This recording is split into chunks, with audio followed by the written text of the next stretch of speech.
Assalamualaikum warahmatullahi wabarakatuh. Perkenalkan, nama saya Dila Anggreni dari Prodi Pendidikan Pancasila dan Kewarganegaraan dengan NIM D1B 024100007 kelas 2A mata kuliah Perkembangan Peserta Didik. Di sini saya akan mempresentasikan mengenai gaya belajar siswa berdasarkan tahap perkembangannya. Nah, gaya belajar siswa berkembang seiring dengan usia dan tahap perkembangan kognitifnya. Setiap tahap memerlukan pendekatan belajar yang berbeda agar proses pembelajaran efektif dan menyenangkan. Nah, apa sih pengertian gaya belajar itu? Gaya belajar adalah kecenderungan alami seseorang dalam menyerap, mengolah, dan menyimpan informasi atau pengetahuan. Gaya belajar seseorang dipengaruhi oleh berbagai faktor. Salah satunya adalah tahap perkembangan baik dari segi usia, kognitif, emosional, maupun sosial. Dalam konteks tahap perkembangan, gaya belajar dapat didefinisikan sebagai pola belajar yang sesuai dengan kemampuan dan kebutuhan anak pada setiap fase pertumbuhannya, sehingga proses belajar menjadi lebih optimal, menyenangkan, dan bermakna. Berikut tahap yang dapat mempengaruhi gaya belajar siswa berdasarkan perkembangannya.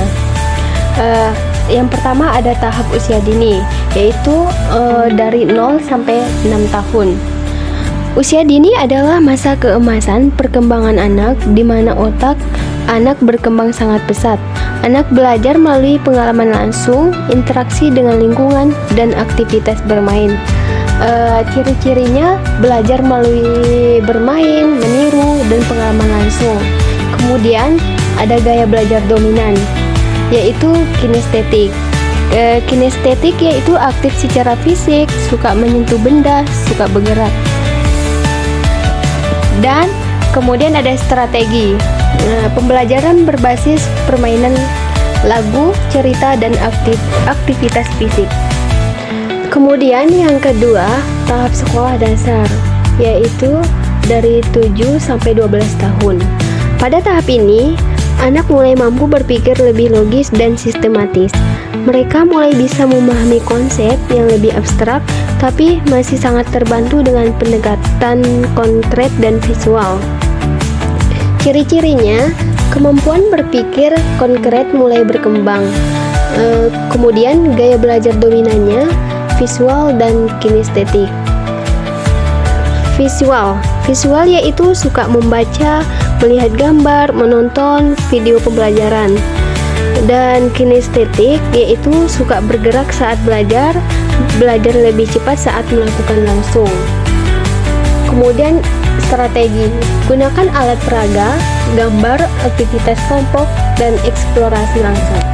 Dan yang ketiga, tahap remaja awal, yaitu dari 13 sampai 15 tahun. Masa ini umumnya terjadi saat anak berada di jenjang SMP atau sekolah menengah pertama. Ini adalah masa transisi dari anak-anak ke dewasa, ditandai dengan perubahan fisik, emosi, dan cara berpikir. Ciri-cirinya mulai berpikir abstrak, logis, dan kritis. Kemudian gaya belajar dominannya visual, auditory, kinestetik.